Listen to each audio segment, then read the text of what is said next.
Bien, entonces en el día de hoy vamos a empezar con la unidad número 2, que es sobre probabilidades. Ya esto sí tiene que ver pues como con el grueso pues, de esta materia, ya, por así decirlo. Pero antes de eso vamos a hacer pues como un recuento, perdón, algo de lo que hicimos entonces en la primera unidad que nos va a funcionar y nos va a servir tenerlo presente para poder desarrollar esta. Y hacemos pues también como un pequeño recorrido sobre lo que es la historia de la probabilidad. Entonces, antes de empezar, ¿tienen alguna pregunta, alguna duda con respecto a lo del parcial que se hizo la semana pasada? ¿Todos lo lograron hacer?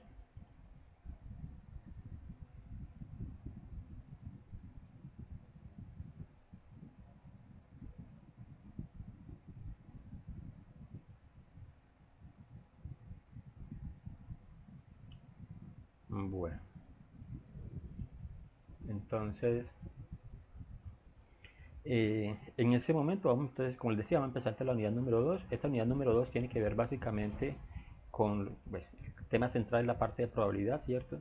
Y cuando hablamos de probabilidad, entonces hablamos de incertidumbre, vamos de situaciones que son inciertas, no sabemos qué va a suceder, ¿sí? Y hay problemas entonces que se pueden predecir, entonces problemas que son predeterminísticos, pero en su momento lo que, no, lo que más nos interesa entonces nosotros son estos eventos, estos fenómenos en los que se tiene cierta incertidumbre. Eh, la probabilidad básicamente es una rama, es una parte pues como de la matemática, algunos le llaman como ciencia también, que estudia entonces las expectativas de ocurrencia de un hecho, ¿sí? Ocurrencia de un hecho o de un fenómeno. Como por ejemplo, si anoche llovió, entonces será posible de que hoy llueva, o bueno, ya tiene 3 noches de seguido de que está lloviendo, ya hoy es jueves, mañana es viernes y el cuerpo lo sabe, ¿será que entonces mañana eh, lloverá? ¿Será que mañana entonces Edier podrá trabajar entonces en las discotecas? ¿O será que entonces Berlis mañana o el sábado podrá salir con tranquilidad sin que llueva? ¿O tendrá que salir entonces armada de carpa y chaleco pues impermeable para poder salir a parrandear? Algo así, por así decirlo.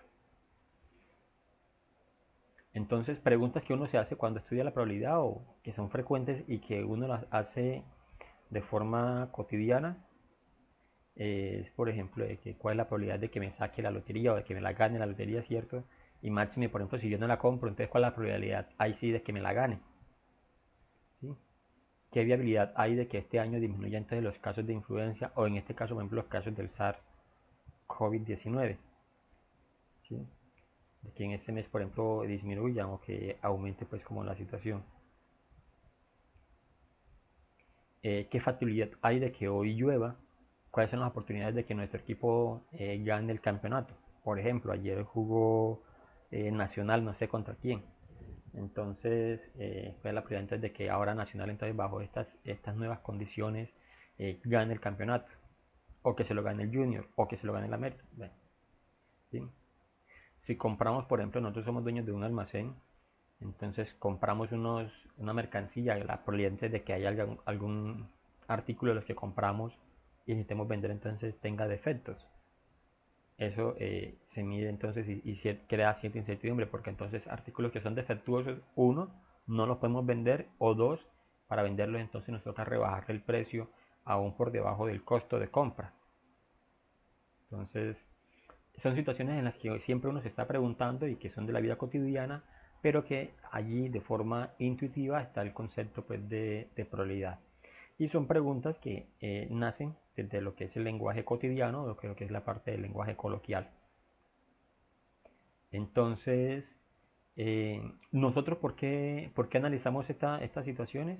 Porque nosotros queremos tener casi que las cosas bajo control o estar prediciendo lo que va a suceder para poder nosotros eventualmente tener un control sobre lo que es el futuro, ¿cierto? Ya lo que pasó, pasó Pero la idea entonces es, como dicen por ahí la frase, como vivir el presente, pero tener en cuenta entonces que el futuro siempre va a venir, ¿sí? Siempre va a venir el futuro. Entonces necesitamos tener de cierta manera saber qué va a suceder, por así decirlo, ¿sí? Entonces allí donde entra pues como la probabilidad en juego. Bueno, entonces, aparte de eso, la estadística es importante porque la estadística abre las puertas para lo que es el estudio entonces de la probabilística, abre las puertas para lo que es el estudio de la estadística inferencial. Y aquí entonces podemos hacer un recorrido. Nosotros anterior a este curso vimos uno que se llama estadística descriptiva. Básicamente allí lo que hacíamos entonces era organizar datos desde la recolección, ¿cierto? Eh, organización entonces en tablas, en gráficos, interpretación pues de esos datos, desde la descripción de la información que ellos mismos dan hasta una presentación pues como una conclusión a partir de lo que se veía allí en eso, ¿cierto? Ahora, cuando miramos la probabilidad, entonces podemos analizar ciertos patrones que se den allí, entonces cómo esos patrones se pueden ir eh, cómo se pueden analizar desde lo que es el azar, de la ocurrencia o no de lo que de ellos mismos. Pero luego llega entonces la inferencia, y la inferencia entonces es con unos algoritmos más elaborados de forma matemática, entonces tratar entonces de hacer unos controles más rigurosos, ¿sí? Y a partir de allí entonces no es simplemente pues describir la información y tener la incertidumbre de que si va a suceder o no, sino que entonces podemos hacer inferencias pues a partir de ello, ¿sí? Entonces, aquí, por ejemplo, en la parte de inferencia, nosotros podemos establecer algunas hipótesis sobre la ocurrencia de un fenómeno, de un hecho o no, y podríamos entonces luego corroborar o comprobar dichas hipótesis. ¿Sí? Eso es entonces como el recorrido que se hace pues, en estadísticas. ¿Cierto? Nosotros vamos a llegar por ahora pues, a la parte de probabilidad. Cuando nosotros hacemos el estudio de de un fenómeno probabilístico, básicamente hacemos como este recorrido en lo cotidiano y en las matemáticas, ¿sí? Nosotros planeamos, o sea, vamos a empezar el proceso de planeación de qué es lo que queremos hacer, verificamos entonces cómo lo queremos hacer, actuamos, pero en la medida que vamos haciendo este recorrido de planeación, hacer, verificar y actuamos, volvemos entonces a retomar lo que hicimos, ¿sí? Volvemos a retomar lo que hicimos. ¿Qué tal si yo hubiese hecho esto? Entonces, ¿cuál sería el resultado? ¿Cierto? Por ejemplo, si yo no me hubiese comprado entonces una moto pequeña, entonces ¿qué hubiese pasado pues, si me compro la moto grande? O si me hubiese comprado la moto grande, entonces la plata que invertí allí la hubiese tomado para... ¿sí? Entonces siempre estamos replanteándonos pues, sobre este ciclo y es, pues aquí lo dice, básicamente es un ciclo, ¿cierto? Y la estadística, nosotros la aplicamos siempre, la aplicamos en la vida cotidiana, ¿sí? En nuestra vida cotidiana siempre estamos pensando pues, en la posibilidad de ocurrencia de un fenómeno. Lo que nosotros de pronto no hacemos a veces es hacer mediciones, o sea, establecer como ese tipo de mediciones. Pero aquí la idea entonces que es, vamos a establecer mediciones bajo algunos parámetros que yo les voy a entonces, que vamos a estar trabajando en el curso.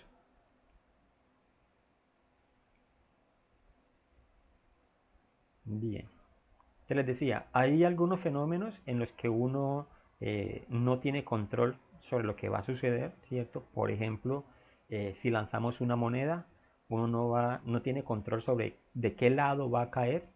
Uno lo que sí controla es que va a caer, porque si lanzamos una moneda, lo lógico es que caiga una moneda, ¿cierto?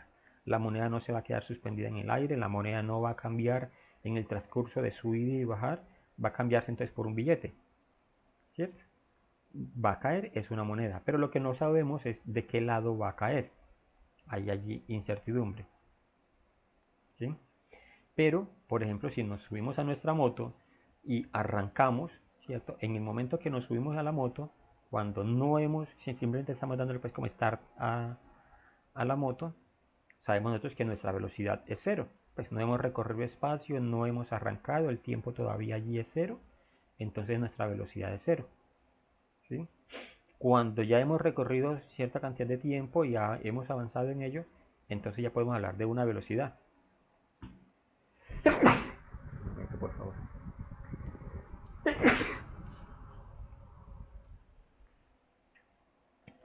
Ya podríamos entonces hablar de una velocidad, o sea, determinado pues en un determinado tiempo y bajo el recorrido de un determinado espacio. Hemos recorrido un tiempo y un espacio, entonces ya nosotros decimos, bueno, ahora sí, puedo decir la velocidad, pero la velocidad se calcula, es una fórmula matemática, básicamente. ¿Sí? Recordemos eso que nos enseñaron por allá en décimo, decía entonces que velocidad es el cambio de posición sobre cambio del tiempo, ¿cierto? Que hay incertidumbre para determinar la velocidad.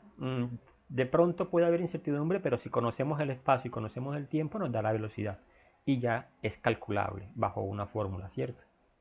Pero no hay ninguna fórmula que nos determine, por ejemplo, es que si lanzamos una moneda, que va a caer. O sea, nos aseguraría que va a caer cara o nos aseguraría que va a caer sello, no sabríamos, ¿cierto? En cambio que acá, por ejemplo, que si la velocidad, si tenemos esas condiciones de que la velocidad, de que no sabemos cuál es la velocidad, pero sabemos entonces que el espacio es 20 y que el tiempo es 2 segundos. Ah, sencillo, entonces la velocidad aquí va a ser entonces 10. Ya esto aquí es medible, es predecible. Entonces, estos se llaman fenómenos que son determinísticos. Conocemos entonces el resultado. ¿Sí? Bien. Cuando hablamos entonces de probabilidad, pues la historia entonces nos muestra de que hay, eh, han hay personas entonces que han abordado pues como este concepto y el estudio. Entonces hablamos de lo que es la historia de la probabilidad o la teoría de la probabilidad, y de los primeros textos que se conocen en la historia fue escrito por Gardano, ¿sí? Gardano entonces es un italiano que se dedicó pues como al estudio de la probabilidad a partir de lo que son los juegos. Algo importante aquí en la probabilidad es que estas teorías de probabilidad eh, surgieron básicamente a partir de lo que es el azar y lo que son las apuestas. Es verdad, ¿no? Dice pues entonces la historia, nos cuenta la historia entonces que era un jugador, un apostador, y entonces necesitaba medir de cierta manera la posibilidad de ganar, ¿sí? En sus juegos, en cartas, en dominós, en dados, por ejemplo, que son los juegos más tradicionales, que es el dado y cartas, ¿sí? Entonces, él, a partir de ciertos patrones y irregularidades que encontró allí en esos juegos, entonces estableció el primer texto pues, que habla sobre teoría de la probabilidad.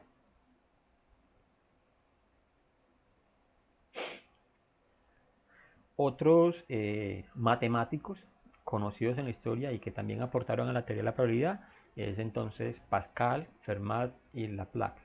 Nosotros, por ejemplo, ahorita vamos a abordar la primera regla para calcular la probabilidad, y que creo que ya la conocemos la mayoría, se llama entonces la regla de Laplace, ¿sí? Estas personas entonces también, a partir de lo que son los juegos, ¿cierto? Porque en un juego sí hay incertidumbre, entonces a partir de los juegos es que podemos entonces establecer o establecieron todos aquellos principios que se aplican entonces para el estudio de la probabilidad.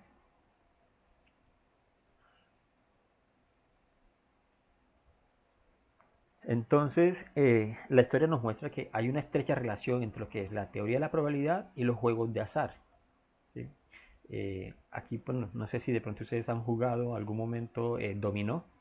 Sabemos que el dominó tiene 28 fichas y que lo máximo, por ejemplo, que se juega pues normalmente serían 4 personas. Entonces a cada persona le tocan o máximo 7 fichas.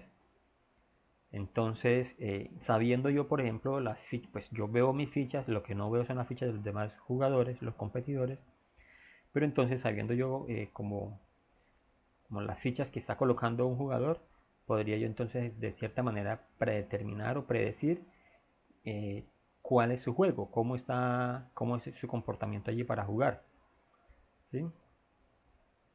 Y puedo entonces tratar de hacerlo cometer errores, ¿sí? De hacerlo cometer errores y que esos errores entonces vayan a mi favor. O si están jugando pues como en pareja también, entonces lograr ese juego pues en pareja, ¿cierto? Sin necesidad de ver las fichas que tiene mi compañero o mis contrincantes.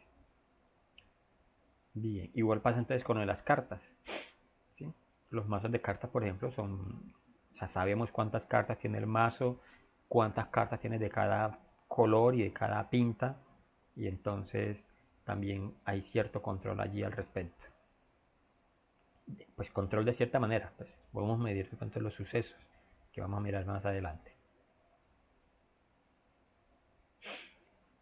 Bueno, entonces miremos aquí, por ejemplo, Pascal y Fermat entonces abordaron básicamente lo que es la teoría de los dados, el juego de los dados, y entonces empezar a determinar la probabilidad de ocurrencia entonces de un hecho. Vamos, por ejemplo, si miramos aquí, dicen aquí que cuál es la probabilidad entonces de que el 6 salga, y entonces dijeron, bueno, según nuestros cálculos, la probabilidad de que salga el 6 es de un 50%. Quiero hacer aquí un pequeño ejercicio, un momento, vamos a mirar si...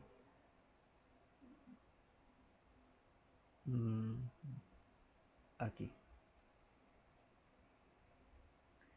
Vamos a tomar de aquí de nosotros un solo dado y vamos entonces a... Listo. Y vamos entonces a tratar de hacer 10 lanzamientos a mirar si nosotros podemos determinar el lanzamiento número 11. Te voy a anotar aquí los lanzamientos. 4, 5, 6, 7, 8, 9, 10, 11. Y no sabemos entonces qué va a resultar el lanzamiento número 11. Pero nosotros vamos a intentar predecirlo. ¿Sí? Entonces, este es el resultado. O sea, vamos a hacer un lanzamiento y al frente anotamos entonces el resultado que tengamos. A partir de esos resultados vamos a tratar entonces nosotros de determinar qué número va a salir. Entonces vamos a arrancar entonces con el primer lanzamiento del dado. Entonces salió un 5. ¿Sí? Segundo lanzamiento salió un 2. Tercer lanzamiento de dados salió un 3. Cuarto lanzamiento del dado sale un 1. Quinto lanzamiento salió otra vez un 1. Sexto lanzamiento un 2. Otra vez sale 4. Salió un 4. Ahora otra vez salió un 1. Lanzamos nuevamente, salió un 1. Ahora salió un 6. ¿Ustedes qué creen cuál será ese resultado? El resultado del lanzamiento número 11. ¿Qué es lo más probable que salga de allí? Los leo, los escucho. Si les dijera, listo, el que adivine entonces el lanzamiento queda exonerado entonces del parcial. O sea, ¿qué número le apostaría? Del segundo parcial. ¿A qué número le apostaría Berlis, Carlos, Daniel, Daniela, Edier, Marianas?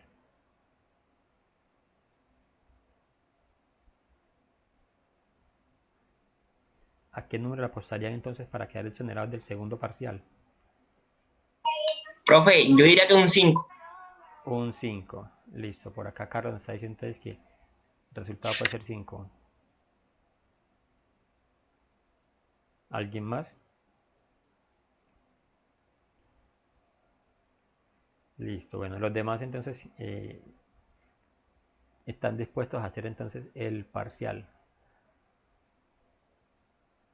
Ok, no quieren dejar el parcial entonces a 7 incertidumbres, sino que quieren hacerlo mejor y ganarse la nota. Listo, entonces vamos a forzar entonces con Carlos a ver.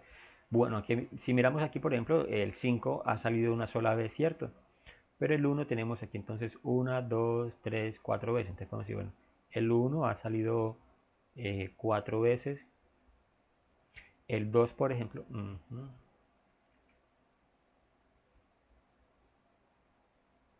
listo. El 2 está una vez, dos veces. El 3 estaría una sola vez aquí.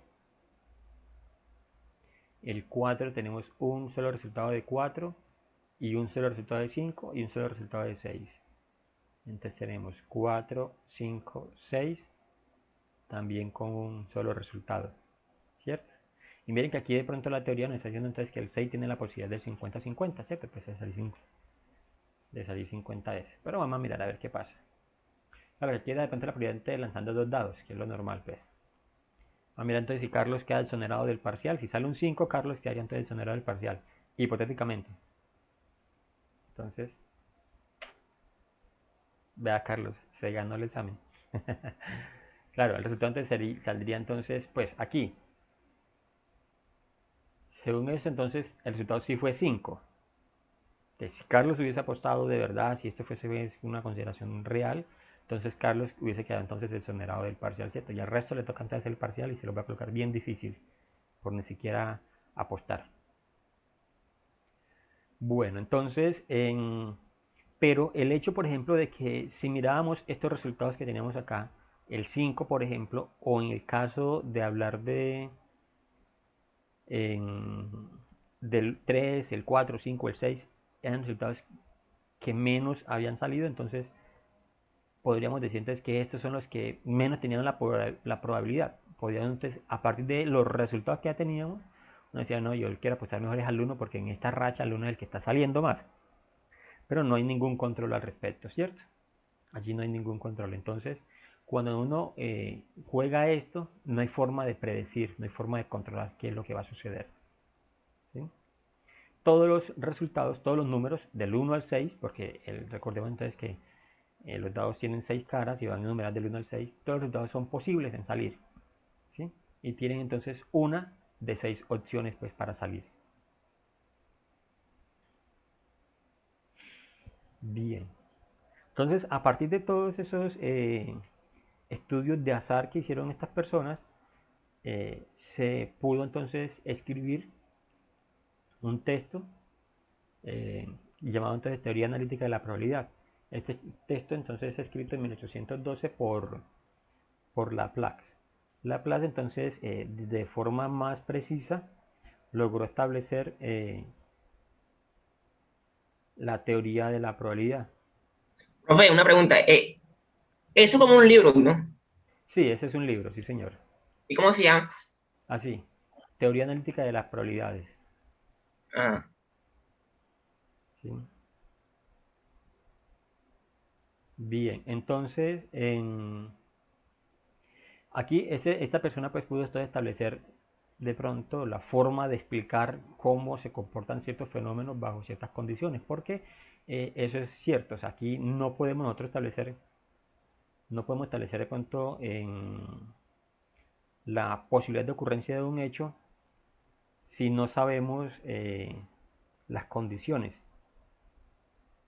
si no sabemos las condiciones, porque establecidas las condiciones, ya podríamos entonces no decir, bueno, sí, ahora sí podemos entonces hablar de incertidumbre. Por ejemplo, si volvemos entonces a lo del dado, y en ese caso, por ejemplo, si el dado, pues lo que teníamos nosotros era que teníamos un solo dado, pero si a este dado, por ejemplo, yo tomo y le rayo una cara, se toma una cara, le rayo algo, o le pongo un pesito un poco más, o le tapo uno de estos huequitos y con cierta masilla o algo así, entonces, ¿será que eso influye entonces en el resultado final?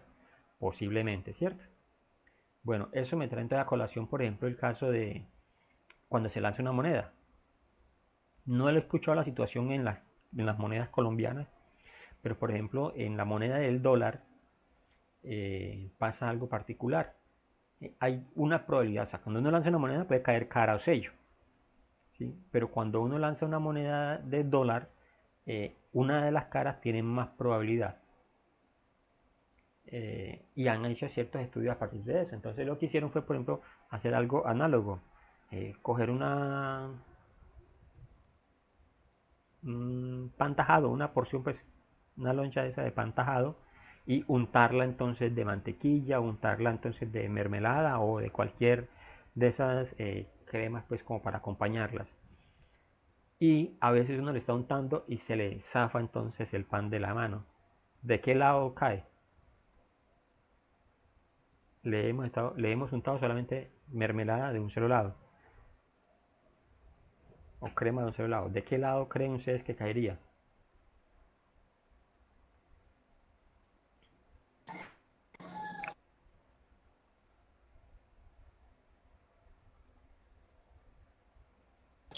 Del blanco, profe. Del limpio.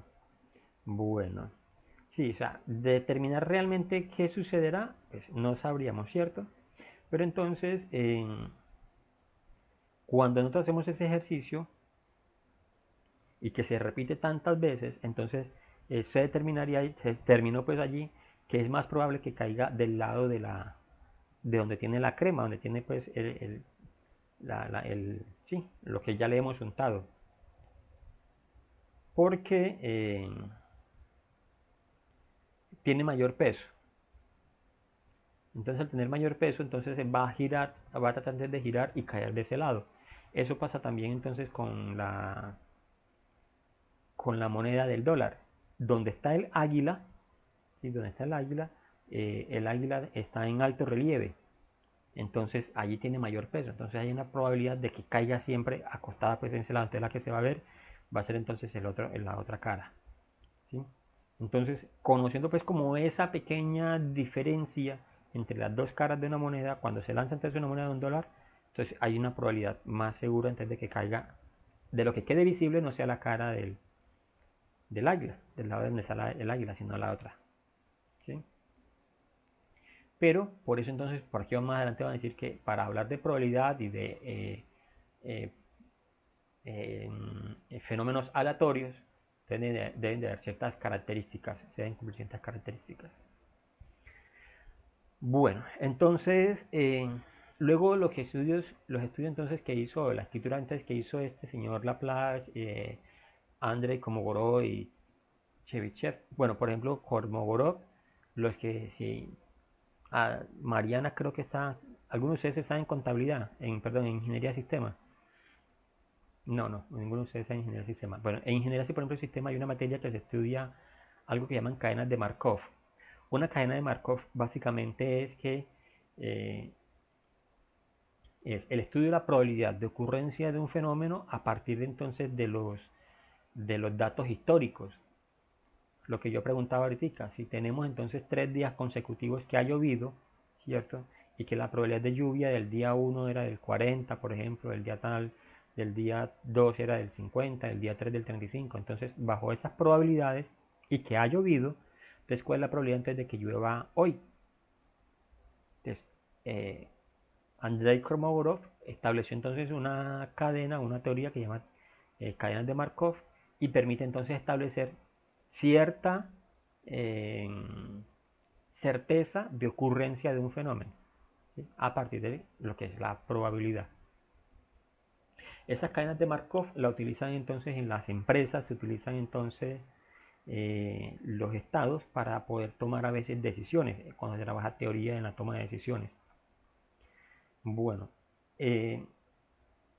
Kolmogorov, que es otro matemático también que ayudó entonces a la construcción de la teoría de las probabilidades, estableció entonces también una relación muy estrecha en lo que es la teoría de conjuntos, ¿cierto? Para estudios de experimentos probabilísticos. Lo que nosotros hacíamos entonces y lo que hicimos en el momento del parcial, que si tomábamos entonces un conjunto de personas, por ejemplo 200 personas, y le preguntábamos que si qué bebida consumían, si consumían Coca-Cola, Postobón o del Valle, y entonces ya uno puede hacerse allí, a partir de allí preguntas. Por ejemplo, si tomo una persona de esas, ¿cuál es la probabilidad de que consumiese Coca-Cola o de que consumiese Coca-Cola y Postobón o que consumiese los 3 productos? Entonces son preguntas que nos podemos hacer allí. Entonces nosotros desde hoy vamos entonces a empezar ese recorrido. Vamos a mirar entonces un poco lo que es la teoría de conjuntos, conceptos básicos y operaciones con conjuntos. Esto para recordarlo, que hasta aquí vamos a tratar como de abordar hoy. Y luego entonces abordaríamos que son los conceptos básicos de probabilidad y los axiomas de la probabilidad. Trataremos hoy de llegar entonces básicamente como hasta establecer la primera regla de Laplace, que es hablarse de cómo se calcula la probabilidad de un fenómeno. Bueno, entonces en teoría de conjuntos, empecemos entonces por recordar que un conjunto lo hemos definido, o se puede definir como la agrupación, ¿cierto?, de elementos que tienen características en común, elementos u objetos que tienen pues una característica en común. Pero tengamos en cuenta, por ejemplo, de que hay conjuntos que tienen un solo elemento, ¿cierto?, o conjuntos que no tienen ningún elemento. Aquí parece algo extraño porque nosotros nos enseñaron que conjunto es la recolección de varios elementos, pero luego nos enseñan que existe también el conjunto vacío. Entonces, si es la recolección de varios elementos, aquí en vacío no tenemos elementos. Entonces, ¿qué elementos se han agrupados? Entonces, ahí parece pues que el concepto se quedará pues como corto. Pero se entiende entonces allí es que hay veces o hay eventos o hay objetos que no cumplen características, como por ejemplo, si hablamos del conjunto de los días festivos del mes de septiembre. ¿Cuántos días festivos tiene el mes de septiembre?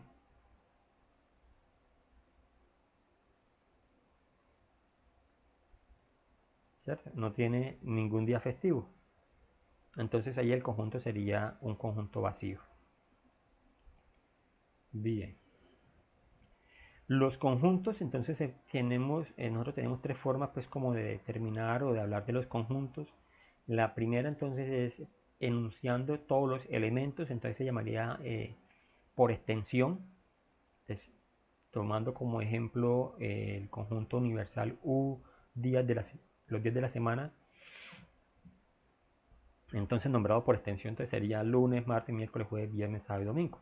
Aquí estamos nombrando cada uno de los elementos que conforman pues el conjunto. Pero los conjuntos también se pueden denotar por comprensión.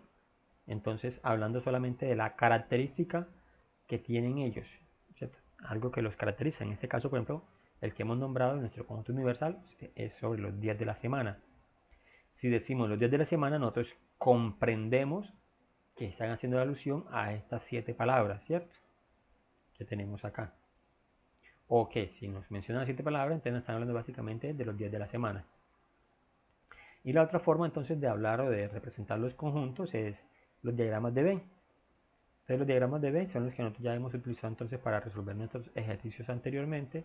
Y básicamente entonces un esquema pues en óvalo, en círculo, y que entonces allí dentro de él escribimos todos los elementos que hacen parte pues como de ese conjunto.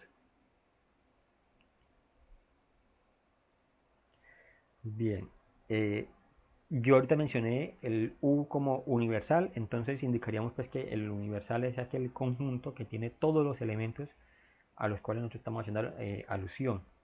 Entonces, por ejemplo, si hablamos de los meses del año, ¿cierto?, ese es un conjunto, y el conjunto universal sería entonces todos los meses del año que van desde enero hasta diciembre, ¿sí? O en nuestro caso, pues los días de la semana, ese sería nuestro conjunto universal. Pero podemos decir que dentro de nuestro conjunto universal ahí podemos organizar o pueden presentarse varios conjuntos o unos conjuntos que están dentro de él. Supongamos entonces aquí, volviendo entonces a nuestro concepto del día de la semana, podemos hablar entonces de los días hábiles. Sabemos que los días de la semana son 7, pero si hablamos de días hábiles, pueden ser 4 o pueden ser 5, dependiendo pues que si hay o no hay días festivos, ¿cierto? O del días de fin de semana, entonces sabemos que son sábados y domingos, ¿sí? O días festivos, puede que en una semana tenga un día festivo o no tenga días festivos, por ejemplo. Bien. Entonces, allí podemos nosotros empezar a trabajar con ciertas consideraciones y más o menos así pues ya hablando como de operaciones entre los conjuntos, entonces uno puede decir ya que hay elementos que sí están dentro del conjunto universal, entonces podemos decir, bueno, como si está dentro del conjunto universal, entonces no vamos a ver que está dentro, sino que dice que pertenece, ¿cierto? Entonces, por ejemplo, hablamos de que el domingo o el lunes pertenece entonces al conjunto universal, que le hemos denotado pues como los días de la semana para nuestro ejemplo. Pero si decimos, bueno, noviembre, ¿será que pertenece a los días de la semana? Entonces, pues no pertenece, ¿cierto? Entonces simplemente pues, la representación sería el símbolo de no pertenencia. aquí, por ejemplo, utilizamos el símbolo de pertenece porque estamos hablando de un elemento que hace parte del conjunto, ¿cierto? Porque podemos hablar entonces de un conjunto que está dentro de otro conjunto. Y ya el símbolo cambiaría allí. ¿Sí? Ya el símbolo entonces cambiaría. Y cuando hacemos eso, entonces ya no hablamos de que pertenece, sino que hablamos de contenencia. ¿Cierto? De que está contenido en. ¿Sí? Entonces, por ejemplo, aquí hablamos del conjunto universal. Ese conjunto universal está conformado por un conjunto B, ¿sí? O dentro del conjunto universal está un conjunto B, y dentro del conjunto B hay un conjunto A, ¿sí? Entonces, por ejemplo, podemos hablar de el año, los meses, los días de la semana, ¿sí? Entonces, los días de la semana, bueno, están dentro de los, cada mes tiene tantos días de la semana, y cada año tiene, por ejemplo, tantos meses, por así decirlo.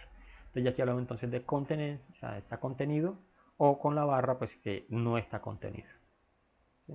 Entonces, como recordando un poquitico para esa teoría que vimos por allá también en primaria.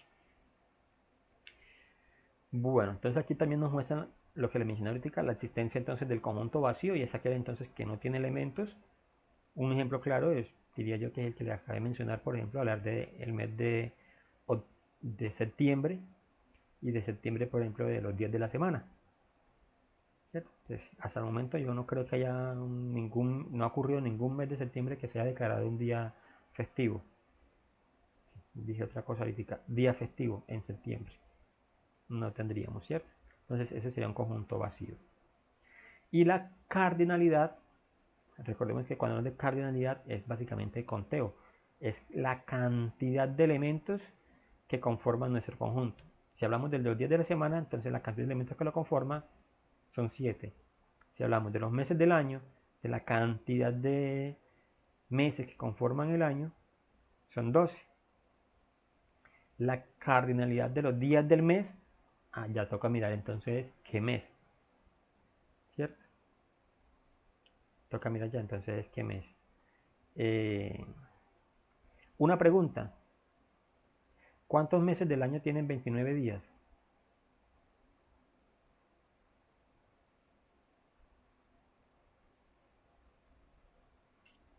Los 12, profe. Los 12.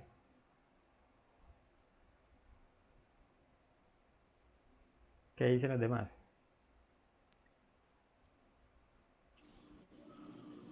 Febrero, ¿no, profe? Eso no se le viene a la mente febrero, ¿cierto? Eso es. Entonces, si cuando uno le hace esa pregunta, entonces uno dice, bueno, ¿qué mes tiene entonces 29 o 28 días, ¿cierto? Entonces, no, febrero entonces es el único que tiene entonces tantos días, que tiene menos días. No, pero todos los meses tienen 29 días. Parece que hay unos que tienen más de 29, otros que tienen apenas 29, pero sí, todos los meses tienen 29 días. Eso es. Bueno, voy a hacer una pregunta para aquí como para yo reírme, porque el chiste es muy malo, ustedes no se ríen de ese chiste. Listo, entonces, cuando tenemos dos conjuntos, entonces podemos hablar entonces de unión de conjunto. Aquí estoy hablando entonces también como de las que son las operaciones. Entonces podemos tener entonces dos conjuntos, y esos dos conjuntos los podemos entonces nosotros unir, ¿sí? Voy a hacer aquí un ejemplo que nos va a ayudar entonces para explicar todo lo que viene. Vamos a escribir entonces el conjunto A, y va a estar formado entonces por los elementos 1, 2, 3, 4, 5, 6. Y el conjunto B va a estar formado entonces por elementos 3, 6, 9, 12, 15. ¿Sí? Y nos pide entonces que hagamos A unido B. Si hacemos la unión de los conjuntos A unido B, ¿cómo escribiríamos o cómo quedaría entonces esos elementos? ¿Cómo quedaría ese conjunto conformado? Entonces uno dice, bueno, como la unión de elementos me dice que es, básicamente, es que tomo todos los elementos de A y le uno todos los elementos de B. O escribo, ¿cierto? Porque dice aquí, todos los elementos que están en A o en B, o en ambos, ¿cierto? Todos los elementos que están en A, en B, o en ambos. Entonces ya, listo, bueno, como me dice eso, entonces empecemos a escribir. Entonces tendría 1, 2, 3, 4, 5, 6 y arranco. Ya tengo todos los elementos de A. Entonces arranco ahora con los elementos de B. El 3, entonces, ¿puedo escribir el 3 aquí? ¿Otra vez? ¿O no puedo escribirlo? Si me dicen que escriba todos los elementos de A y todos los elementos de B, ¿puedo escribir el 3 otra vez? Bueno, en la teoría de Creo que conjunto, no. Sí, profe. en la teoría de conjunto entonces nos dice que si estamos haciendo unión de conjuntos y hay elementos que se repiten, no podemos escribirlo dos veces, tenemos que escribirlo apenas una sola vez. Entonces, como ya está escrito el 6, el 3, perdón, no lo escribimos. Como ya también está el 6, no lo escribimos, entonces colocamos los que hagan falta, el 9, el 12 y el 15. Entonces, eso es. Todos los elementos de A y todos los elementos de B están escritos aquí, pero no repetimos los elementos que tengan en común. Esos se escriben una sola vez, ¿sí? Unión.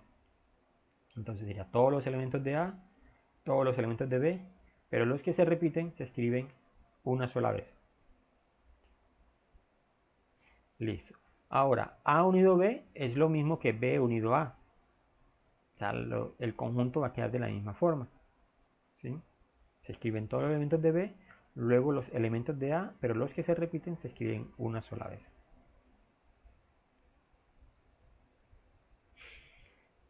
La otra operación que podemos nosotros estudiar o que estudiamos nosotros en conjunto se llama entonces la intersección. Miren entonces que cuando hablamos de calles uno dice, bueno, ¿no? Ahí en la intersección de la troncal con la 21, la intersección entonces en tal... ¿sí? Cuando hablamos de intersección entonces básicamente es como el cruce, ¿cierto? Y es básicamente entonces lo que queda aquí como en el centro de nuestros conjuntos, ¿sí? Entonces, volviendo a nuestro ejemplo, ¿cuál sería entonces esa intersección? Y aquí nos determina entonces que la intersección de los conjuntos A y B, ¿sí? Son aquellos elementos que están en A y también están en B, ¿sí? Y también los que están en B. Entonces, si retomamos nuestro conjunto, que es, recordemos que el conjunto A son los elementos entonces que son 1, 2, 3, 4, 5, 6, y el conjunto B entonces iba desde el 3, 6, 9, 12, 15. Entonces A interceptado B son solamente los que se repiten. En nuestro caso entonces los que son comunes es el 3 y 3, ¿cierto? 6 y 6. Entonces sería solamente 3 y 6. ¿Sí? Volviendo entonces al ejemplo de que teníamos allá en el parcial, es por ejemplo los que consumen Coca-Cola y consumen del Valle, o los que consumen Coca-Cola del Valle y Postobón, de los que quedan pues como en el centro, ¿cierto? Ese es el cruce. ¿Sí? Entonces, recordemos, intersección solamente los elementos que son comunes entre los dos conjuntos o entre los conjuntos que estemos analizando. La unión, sí, entonces escribimos eso, son todos los elementos, tanto de A, los elementos que pertenecen a los elementos que pertenecen a B o a ambos. Pero se escribe entonces una sola vez. Hay elementos que se repiten. Listo. Hablemos aquí entonces de otra operación que tenemos y es la de complemento. Retomemos entonces nuestro conjunto de elementos, lo que hemos escrito allá. Vamos a decir entonces que recordemos que nuestro conjunto A está formado entonces por elementos 1, 2, 3, 4, 5, 6, pero que todo nuestro conjunto con el que hemos estado trabajando entonces también tiene el número 12, 9 y 15, ¿cierto? Que lo vemos acá, lo que escribimos aquí en la unión. 1, 2, 3, 4, 5, 6, ¿cierto? 9, 12, 15, ¿sí? Listo, entonces nuestro conjunto universal son todos esos elementos. Tienes 9 elementos. pero el conjunto A tiene apenas estos 6. Entonces nos preguntan, bueno, ¿cuál es el complemento de A? Entonces el complemento de A básicamente es qué elementos le faltan a este conjunto A para ser igual al conjunto universal. Para nuestro caso que estoy planteando desde aquí, el complemento de A sería entonces los elementos que le hacen falta. ¿Y cuáles son? El 9, el 12 y el 15. ¿Sí? Por eso entonces nosotros hablamos como de eso de que la media naranja, ¿cierto? Tú eres mi complemento.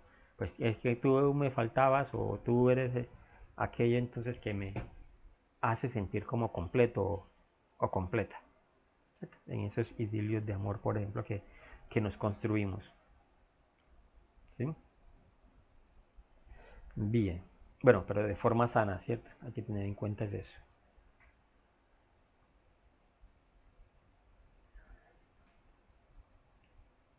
Ahora, si hablamos de la diferencia de conjuntos, entonces cuando hablamos de diferencia de conjuntos son esos elementos que le harían falta a uno para ser igual al otro. Aquí pasa algo que a veces se tiende a confundir como con lo que es el complemento, ¿sí? Pero volvamos a nuestros conjuntos, a nuestros dos conjuntos A y B. Los voy a escribir nuevamente porque los vamos a necesitar. El conjunto A, entonces tenemos 1, 2, 3, 4, 5, 6. Y el conjunto B sería entonces 3, 6, 9, 12, 15. Entonces, la diferencia de A y B, la diferencia entre A y B. Entonces, ¿qué dice acá? La diferencia entre los conjuntos A y B, ¿cierto? Es decir, que son todos los elementos que están en A, pero que no están en B. Es decir, los elementos que exclusivamente pertenecen al conjunto A. ¿Sí? Si a esta representación que tenemos dentro acá, o a esos elementos, le aplicamos entonces lo que ya nosotros habíamos visto pues como representación gráfica del conjunto, entonces podemos hacer lo siguiente, podemos encontrar lo siguiente. Y es que tenemos, por ejemplo, que en común estos dos conjuntos tienen el 3 y el 6, ¿cierto? Pero el conjunto A tiene los elementos 1, el 2, el 3 que ya está, 4, 5 y el 6 que ya está. Y el conjunto B tiene el elemento 3, 6, el 9, el 12 y el 15. Entonces, ¿cuál es la diferencia de A entre A y B? Entonces sería estos elementos que son exclusivamente de A que no están en el conjunto B. Entonces la diferencia entonces sería 1, 2, 4 y 5. O si hacemos entonces lo contrario, tendríamos lo siguiente. La diferencia de B entre B y A. Entonces, a los que están exclusivamente en B, que no pertenecen a A. Entonces, son los que no están en la intersección, que son del conjunto B. Entonces, 9, 12 y 15. En otras palabras, si yo quiero calcular la diferencia entre A y B, entonces, ¿qué tengo que hacer? El elemento A, o el conjunto, perdón, el conjunto A, excepto, ¿cierto? Excepto los elementos que están en la intersección, ¿sí? Entre A y B. Es una forma antes de escribir pues como la operación. Si yo quiero calcular la diferencia entre A y B, entonces ¿qué tomo? Los elementos del conjunto A menos la intersección entre el conjunto A y B. O lo contrario, si quiero hallar la diferencia entre B y A, entonces serían los elementos de B menos la intersección de los elementos del conjunto A y B. ¿Sí? Eso quiere decir todos los elementos, excepto los que están aquí en la intersección. Bueno, aquí entonces tenemos un enunciado a manera de ejemplo, como los que ya venimos desarrollando. Dice que se realiza una encuesta entonces a 100 personas para conocer entonces el sitio turístico que prefieren. Entonces, si prefieren Acapulco, denotado entonces con la letra A, Cancún, que lo vamos a denotar con la letra C, y se obtuvieron entonces los siguientes resultados. Entonces dicen que 45 personas prefieren Cancún, 35 personas prefieren Acapulco y 25 respondieron que Acapulco les gusta tanto como Cancún. O sea, les gusta ambos puntos turísticos. Entonces, a partir de esa información, entonces, nos hacen estas dos preguntas. Y es, ¿cuántas personas prefieren solo Cancún? ¿Y cuántas personas prefieren otros destinos turísticos? ¿Sí? O sea, ¿a cuántas personas les gusta Cancún y tampoco les gusta Acapulco? Entonces, desarrollando pues como nuestro enunciado, nos damos cuenta entonces que hay personas entonces que les gusta solo Acapulco, hay personas que les gusta solo Cancún, hay personas que les gusta los dos sitios turísticos, es decir, entonces las ubicaríamos pues aquí en la intersección, y lo que quede por fuera lo vamos a llamar entonces el complemento de la intersección entre A y C, ¿sí? Entre Acapulco y Cancún. Entonces son los que no les gusta ninguno de esos dos sitios. Y empezamos entonces a llenarlo. ¿Cómo empezamos entonces a llenarlo nosotros? Pues empecemos entonces primero por la intersección. Sabemos que a 25 les gusta a ambos, ¿cierto? Ahora, en la información nos dice entonces que a 35 personas les gustó Acapulco. Ay, ¿por qué entonces aquí solamente colocamos 10? Porque ya tenemos aquí entonces 25, ¿cierto? Para completar nuestros 35 entonces nos faltarían solamente 10. Igual pasa entonces con Cancún. Dieron entonces que eran 45. Si ya tenemos 25 personas que les gusta Acapulco y Cancún, a los que les gusta solamente Cancún serían entonces 20 personas. Y el complemento de ese conjunto universal, entonces ya tenemos es que si esta suma nos da 55, entonces ¿cuánto nos faltarían para el total de los encuestados? Nos faltaría entonces 45. Bueno, aquí para anotar es que complemento a veces los denota entonces con letra C, como es elevado a la C, o simplemente pues como un apóstrofe, como una comilla simple, ¿cierto? Indicaría antes también que eso es el complemento. ¿Sí? Bueno, aquí nos está mostrando entonces como esa resta que yo acabé de mostrarles, ¿cierto? De que 45, si le restamos 25 nos va a dar 20, o de que 35 si le restamos 25 entonces nos va a dar 10, o de que entonces al total le restamos estos 55 nos da entonces los 45. Y ya podemos entonces responder las preguntas. ¿Sí? Entonces, ¿de que cuántas personas les gusta solo Cancún? 20 personas. ¿A cuántas personas no les gusta ninguno de los dos sitios turísticos? A las 45 personas que tenemos acá.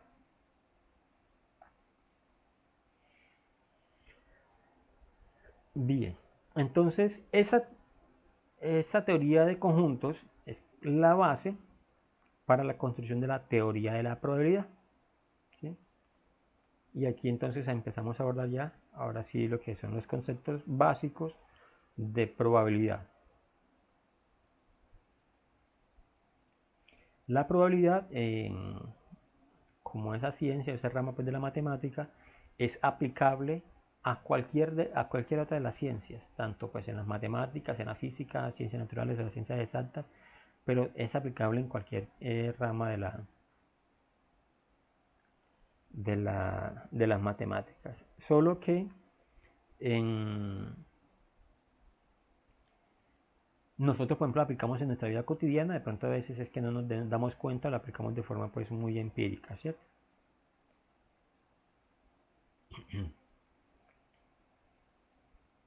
Pero en sí entonces, ¿qué es probabilidad? Cuando hablamos antes de este concepto de probabilidad, entonces en sí, ¿qué es probabilidad? Entonces cuando hablamos de probabilidad, entonces siempre vamos a buscar lo que es una forma de medir la ocurrencia de un hecho, de un fenómeno, ¿cierto? Nosotros tratamos de medir la ocurrencia de un hecho o de un fenómeno. Entonces, por ejemplo, si volvemos a lo del dado, ¿cuál es la probabilidad entonces de que salga 1? Pues en el dado tenemos entonces un solo 1 entre 6 números, ¿cierto? Pero recordemos que si hablamos de un dado, los resultados pueden ser 1, 2, 3, 4, 5 o 6. Entonces, si nos preguntamos por el 1, tenemos entonces la posibilidad de 1 entre 6. Pero si si preguntamos por que salga un número par, entonces uno dice, bueno, entonces tengo que buscar aquí los pares. Entonces tengo 1, 2 y 3 pares, ¿cierto? Entonces, si hablamos de 3 pares, entonces tengo la probabilidad de que salgan, tengo 3 opciones de que salga pues un par. Bien, entonces, en términos así como un poco más conciso, la probabilidad entonces es ese conjunto de posibilidades que tiene un evento de ocurrir. Entonces, por ejemplo, nuestro conjunto de que salga 1, al lanzar un dado, sería 1 de 6. De que si lanzamos un dado y salga un número par, entonces serían 3. ¿Cierto? Ese es el conjunto de posibilidades. De que tiro 2 dados, ¿y cuál es la probabilidad de que salga 1? ¿Sí? Si tiro 2 dados, ¿cuál es la probabilidad de que la suma de los puntos me dé 1? ¿Cuál es la probabilidad allí? ¿Cuánto creen ustedes? 0, no, profe. Claro, ¿cierto? Porque la suma nunca me va a dar 0, perdón, nunca me va a dar 1, porque como mínimo me debe dar 2 si lanzo 2 dados, exacto. Entonces ahí sería un caso imposible, ¿cierto? Sería un caso imposible. ¿Por qué? Porque si lanzo 2 dados, imposible que la suma de los puntos me vaya a dar 1. Como mínimo me debe dar 2. ¿Sí? Entonces, en la teoría de la probabilidad, ya vamos a mirar que lo que nosotros estamos midiendo siempre va a estar en un rango entre 0 y 1. ¿Sí? Va a estar siempre en un rango entre 0 y 1.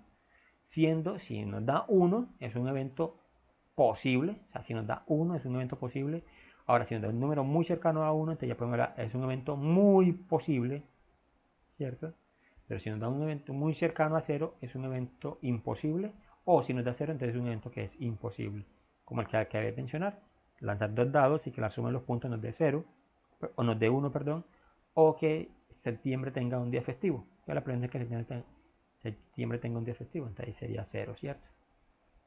Entonces siempre nuestro rango de datos, nuestro rango pues, de resultados siempre va a estar entonces entre 0 y 1 en ese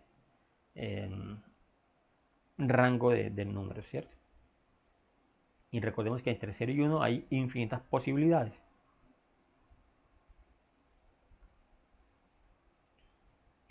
Bien, entonces ya nosotros vamos a empezar a hablar sobre el experimento. El experimento básicamente es la acción o es el procedimiento o es la observación de un hecho. Un experimento, lanzar una moneda. Un experimento, lanzar un dado. Un experimento, lanzar 2 dados. Un experimento, mirar entonces qué resultados salen en la lotería. Eso es un experimento, ¿cierto?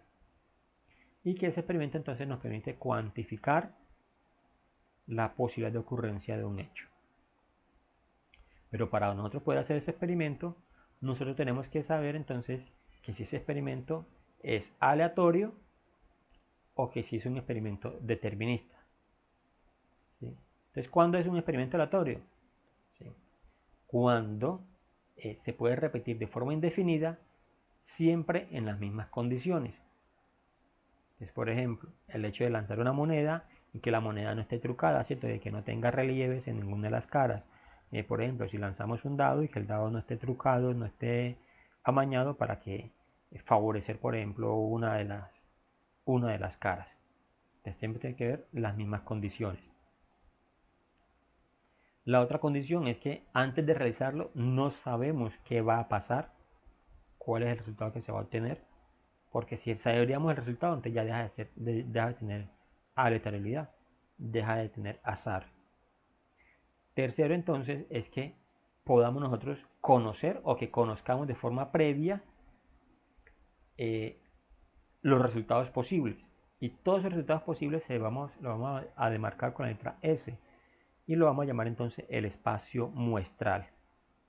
Entonces, por ejemplo, si lanzamos un dado, nosotros sabemos que el resultado va a estar entre 1 y 6. ¿Cierto? O sea, entonces que uno lance un dado y caiga un 7, pues eso sería ilógico, ¿cierto? Porque el dado no tiene 7 caras. ¿Sí? Entonces ahí es donde hablamos entonces básicamente pues como ese experimento aleatorio, ¿cierto? No conocemos los resultados posibles pues no conocemos el resultado que va a salir, pero sí conocemos todos los resultados que son posibles de salir y cumple como esas mismas características, esas mismas condiciones. Son ejemplos de experimentos aleatorios, un partido de fútbol, la parada de un autobús, o sea, cuándo, en qué momento va a llegar, pues no sabemos en qué hora, ¿sí? La posibilidad de ganar este curso de estadística o de aprobar el segundo examen parcial, pues no sabemos qué va a pasar, ¿cierto?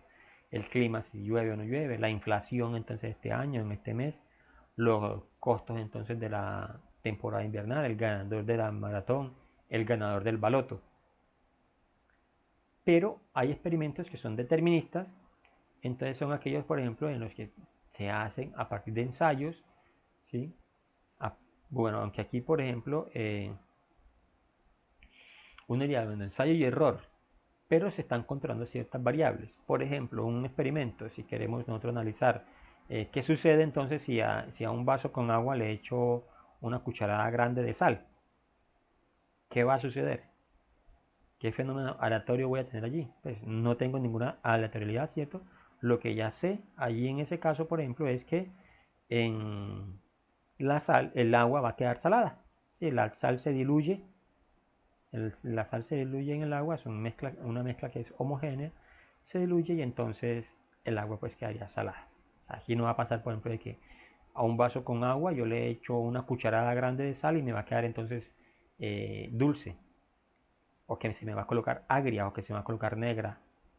Eso no nos va a pasar, ¿cierto? Bien. Entonces yo le mencioné ahorita, esa S entonces la vamos a, pues esta S está denotando lo que llamaría el espacio muestral. Entonces, por ejemplo, lanzar una moneda, ¿cuál es el espacio muestral? Cara o sello. Que si lanzamos un dado, ¿cuál es el espacio muestral? 1, 2, 3, 4, 5, 6. ¿Cierto? Supongamos, por ejemplo, de que en un experimento, vamos a mirar aquí algo que se me ocurra. La genética, ¿cierto? Vamos a hablar entonces de la mamá y del papá. Entonces, supongamos entonces que para que los ojos de los niños sean azules, por ejemplo, la mamá entonces aporta genes azules, castaños o verdes, y el papá solamente aporta entonces genes azules o castaños. Entonces el niño puede salir pues, combinaciones azul azul, que es para que dé realmente pues como azul, o puede ser bueno, aquí el primer elemento va a ser la mamá, o puede ser azul castaño, ¿cierto? O pueden ser entonces castaño azul, pues combinando, ¿sí? Azul con castaño, o castaño con azul, castaño con castaño, ¿cierto? O verde con azul, verde con castaño, entonces no sé qué colores van a ser. Entonces, todas estas opciones, todas estas mezclas, es lo que uno llamaría entonces, lo que uno llamaría como el espacio muestral, ¿sí? Lo que nosotros ya hacíamos, por ejemplo, cuando tenemos, es que si tenemos a 5 personas,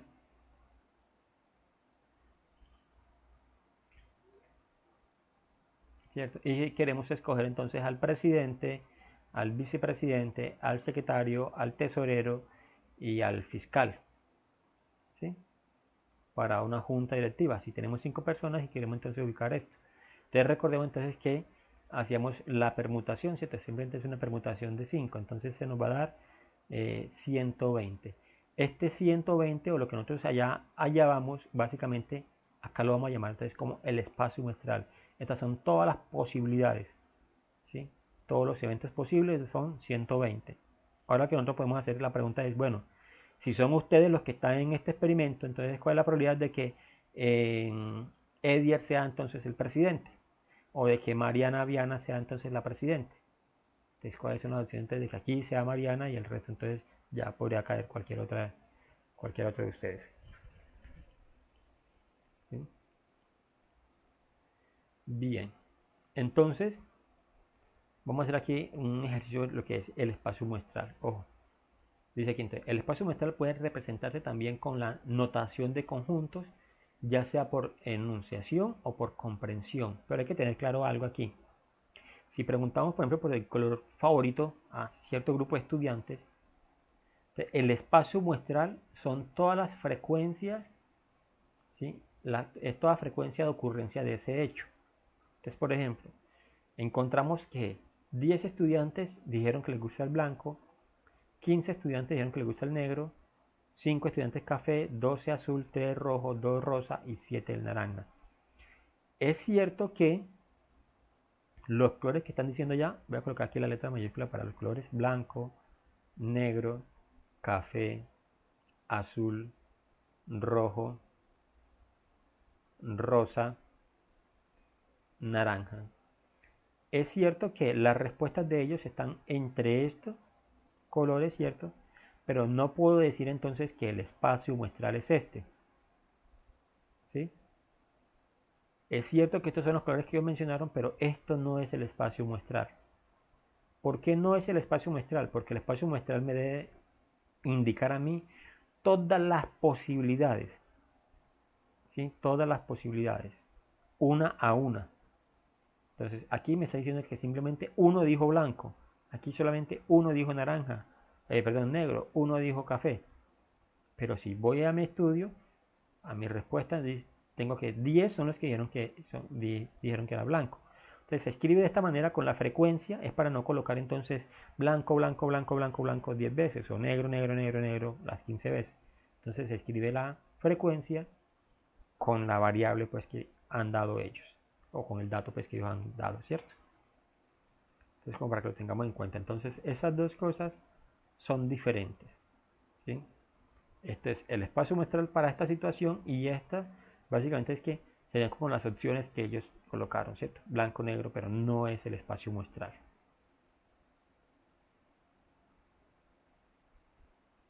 Bueno, entonces nuestro espacio muestral, también podemos hablar antes de la cardinalidad del espacio muestral, de la cantidad de eventos. Entonces en nuestro ejercicio de acá, entonces tenemos que la cardinalidad, ¿cuál sería? 10 más 15 más 5, ahí vamos, llevamos 30, más 12, más 3, llevamos entonces 45, más 2, más 7, entonces 49, por ejemplo. Ese es el espacio muestral para este grupo de estudiantes.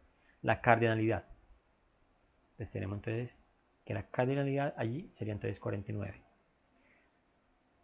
Bueno, el espacio muestral, perdón, un evento, ¿cierto? Un evento es un subconjunto del espacio muestral. Entonces, por ejemplo, podemos hablar la probabilidad de que caiga blanco. Tenemos 10 entre el total, ¿cierto? 10 opciones de que caiga blanco entre el total. Porque si lo escribo aquí, entonces sería una sola vez que tengo la posibilidad de que caiga blanco entre estos que tengo aquí, estos 7. Pero si me voy acá, miren, por eso es que estoy diciendo entonces que son diferentes. Tengo la probabilidad de que salgan 10 estudiantes que dieron blanco entre 7. Entonces por eso cada evento o cada posible resultado es un subconjunto de ese espacio muestral, ¿sí? En nuestros dados, un solo dado que caiga un 1 sería un solo evento posible entre los 6 que hay. O un solo dado que lancemos, que es la probabilidad de que caiga un número par. Entonces mira, aquí ya hablamos entonces de otros conjuntos, pares o impares. Entonces los pares son 3 entre los 6 que hay allí posibles. Entonces, ¿qué es el evento? Entonces básicamente es la colección de resultados o observaciones obtenidas en un experimento. Cada sello es el evento, pero cada y sello son el espacio muestral, ¿sí?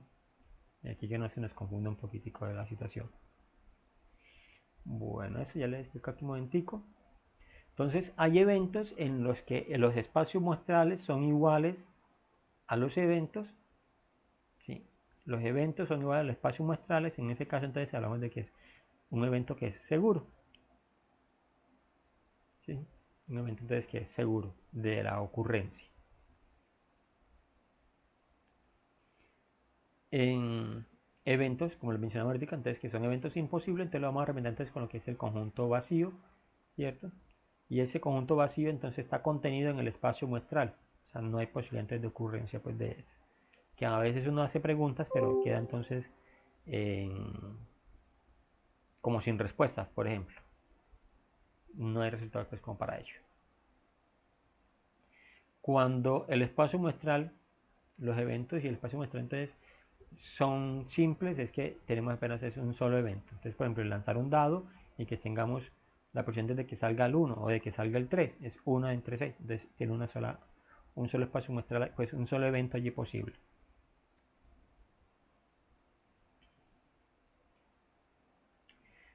Bien, cuando nosotros tenemos o analizamos eventos, hay eventos entonces que son excluyentes, ¿sí? Mutuamente excluyentes o disyuntivos. Entonces, por ejemplo, la probabilidad antes de que salga par, entonces ya miramos, es que si sale un número, ese número puede ser par o puede ser impar. No puede haber un número, ¿cierto? No hay un número que cumpla las dos condiciones, de que sea par e impar. Si preguntamos, por ejemplo, por el género en un experimento, el sexo, por ejemplo, entonces hombre o mujer, ¿cierto? Hombre o mujer, o masculino o femenino, ¿cierto? Entonces allí eso excluye entonces como a la respuesta de otro. Bueno, aunque ahí puede haber de pronto la respuesta puede ser otro, pero si es otro, entonces ya no se consideraría hombre, no se consideraría mujer. O que si es hombre, no se puede considerar entonces la persona mujer, ¿cierto? Bueno, aunque la viña del Señor en esta situación se dan a veces cosas extrañas. Aquí, por ejemplo, tenemos a manera de ejemplo lo que es el RH y el tipo de sangre. ¿Sí? Entonces, encontramos personas que están en grupos sanguíneos A, B, AB o que son O, ¿cierto? Pero a partir de allí entonces encontramos A que son positivos y negativos, B que son positivos y negativos, ¿cierto? Y entonces encontramos la siguiente diagrama de árbol, pues como para establecer los tipos de sangre. Entonces hay personas, miren, todo este es el espacio muestral que uno puede formar con lo que son los tipos y RH de sangre, ¿cierto? Entonces hay personas que son A, pero son A positivo o que son A negativo. Hay personas que tienen tipo de sangre B, pero con un RH positivo o negativo, y así sucesivamente con el AB o con el O. No vamos a encontrar, por ejemplo, una persona que si le hacemos una muestra de sangre en su brazo derecho le salga A positivo y que en su brazo izquierdo le salga A negativo. Eso no nos va a suceder, ¿cierto? O sea, que le hagamos la muestra de sangre hoy y salga A positivo y mañana entonces salga A negativo. Eso no nos sucede. Entonces, esos son experimentos mutuamente excluyentes. Si es uno, ya no puede ser lo otro. Bueno, en un estudio que se hizo, por ejemplo, se encontró que la probabilidad o la proporción entonces de ocurrencia de estos hechos estaría entre lo siguiente. Para que sea positivo, por ejemplo, el tipo de sangre sea positivo y es una proporción A positivo, por ejemplo, es de 0.41 o 41%. Para que sea B, entonces sería el 0.10 o 10%. AB entonces sería 0.4 o 4%.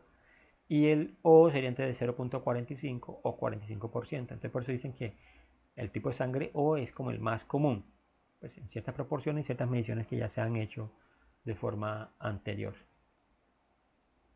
Ahora sí, la regla de Laplace.